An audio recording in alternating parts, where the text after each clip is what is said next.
There is no greater honour, privilege or responsibility than representing your community and your family's home in federal parliament. Casey has been my family's home since 1953, when Antonino and Grazia Violi and their 6 children travelled halfway around the world, leaving behind their family and the safety of the known in search of a better life in Australia. They settled in the small country town of Sylvan and established a farm to support their family. I often reflect on my grandparents' story and try to imagine the courage and sacrifice it would have taken to make that journey and the hardships that they endured. It is a perspective that inspires me when I face challenges and reminds me to not only be grateful for my life, but the responsibility that I have to improve the lives of future generations, for my children, Lewis and Georgie, and now for Casey and the nation. I do not believe Nonno and Nonna could have imagined a world in which their grandson would be the federal member of parliament representing their new home. It is an example of the extraordinary democracy we have in Australia, that anyone, regardless of background, can become a member of parliament. My family's stories have shaped the person that I am today, and the deep love and connection that I have to the seat of Casey.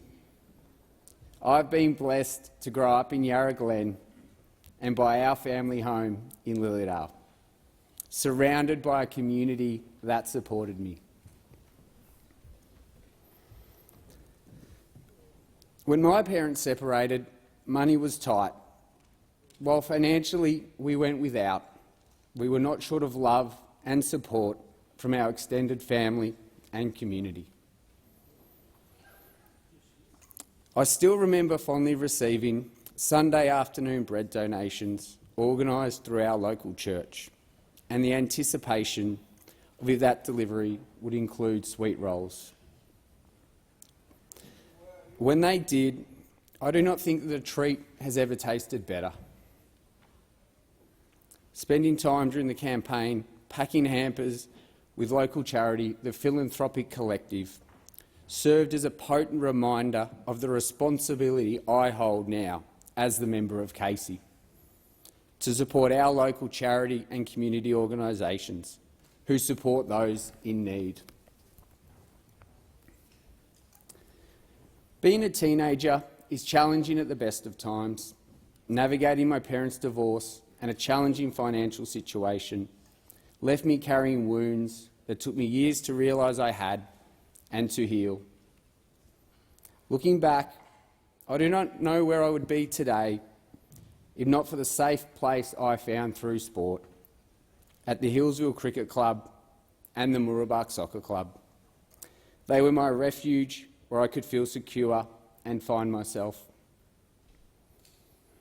In many of the communities of Casey, our sporting clubs are the heart of the town, providing a safe place and refuge for young men and women. It has been heartwarming to visit so many clubs, see that strong community spirit, and to have clubs actively driving mental health and wellness programs within their membership. There are too many stories to share here in this place about the amazing and special communities of Casey. It is these experiences that drive me every day to make sure I am a strong voice working for our community. Serving our community is the heart of my responsibility as an MP, and it is a responsibility I will hold in the esteem it deserves. If sport was my sanctuary, education was the foundation to create a life for myself and my family. I was fortunate that Mum sacrificed so I could receive a great education at Mount Lilydale Mercy College. This education provided the opportunity to study at university and was the pathway to starting my career at Yarra Valley Snack Foods. This experience underpins my belief that the crucial element to lift people out of poverty and build a better life for themselves and their communities is a strong education system. A system focused on delivering tangible education outcomes for students to set them up for long-term success and to provide parents with choice in their children's education. Over the last 20 years, governments have invested billions in education, with results going backwards. This is unacceptable, not only on a societal level, but most importantly, at the individual level.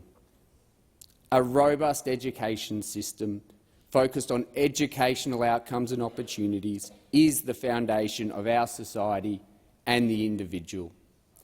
It needs to be the priority of government policy on education.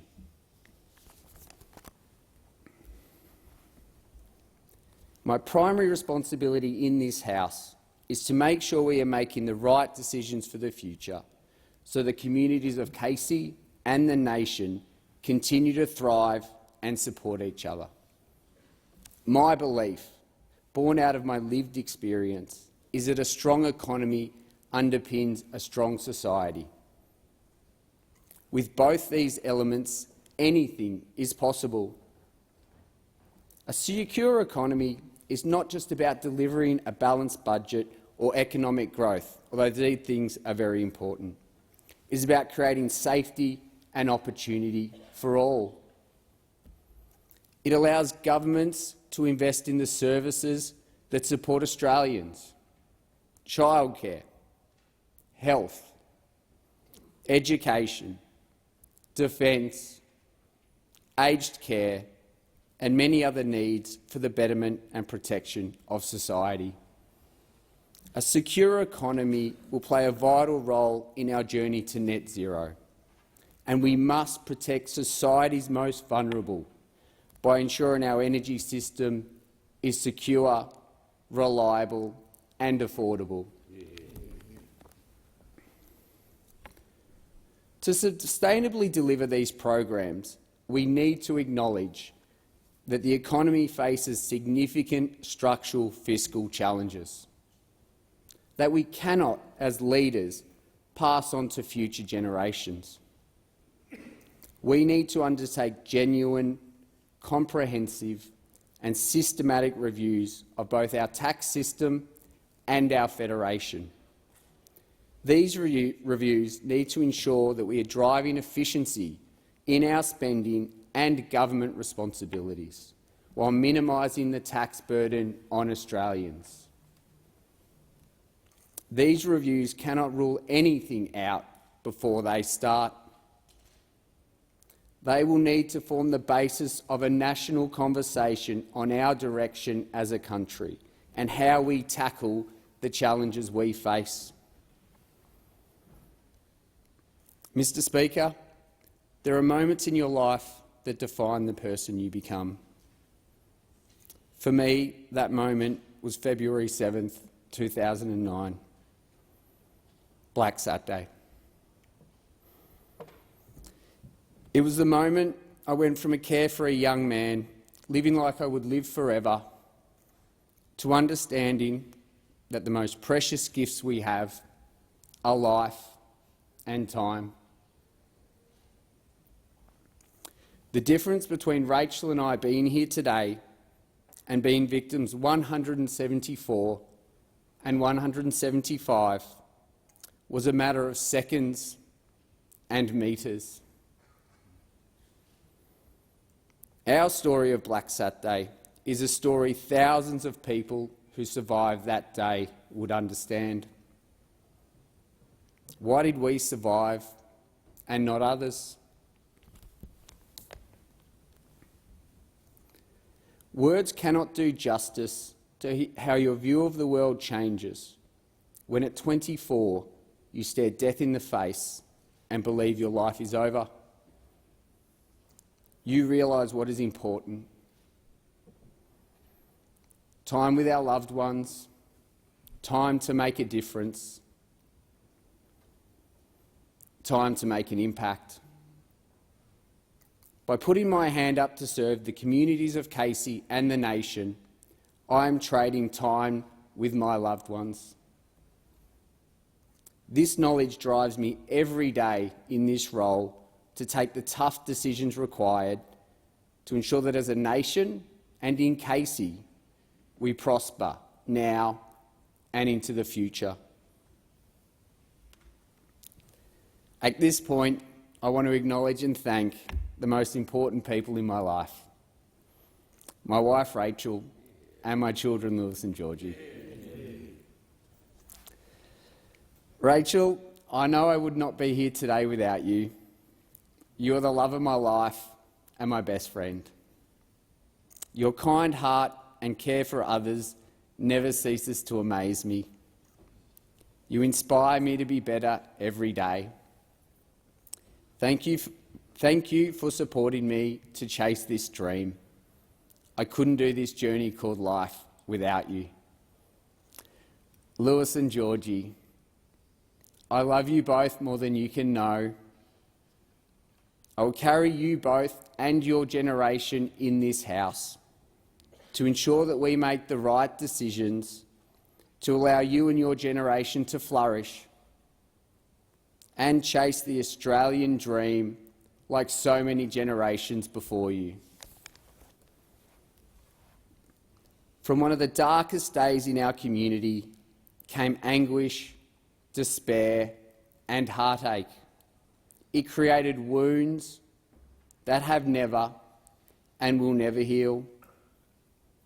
However, from this darkness rose a community spirit of love and generosity that is often found at the fabric of our nation. Not only locals, but the entire country rallied around our communities in Casey and Victoria impacted by the fires. I had the privilege of being part of this community spirit as we rallied to support each other in the days, months and years afterwards. This community spirit was called upon again in June 2021 when storms devastated the Dandenongs and large parts of Casey. While we were fortunate that no lives were lost, the storms destroyed many homes that have still not been rebuilt and left residents without power and communications for weeks and months. The recovery from the storms continues, and I stand with our community as we rebuild.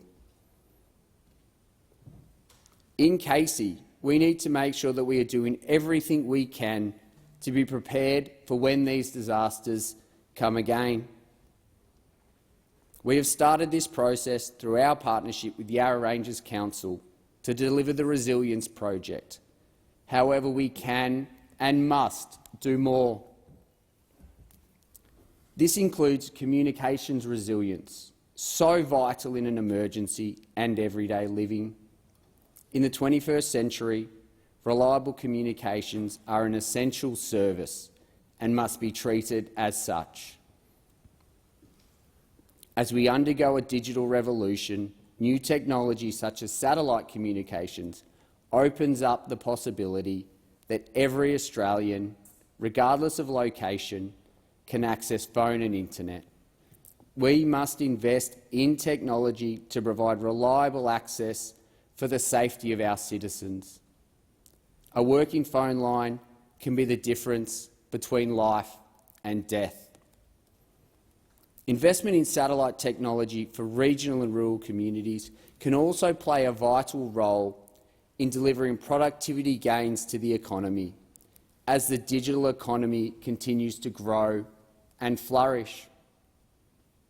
Having worked for the last 3 years in the digital economy, I understand the exciting opportunities that can be unlocked as we continue to embrace new technology.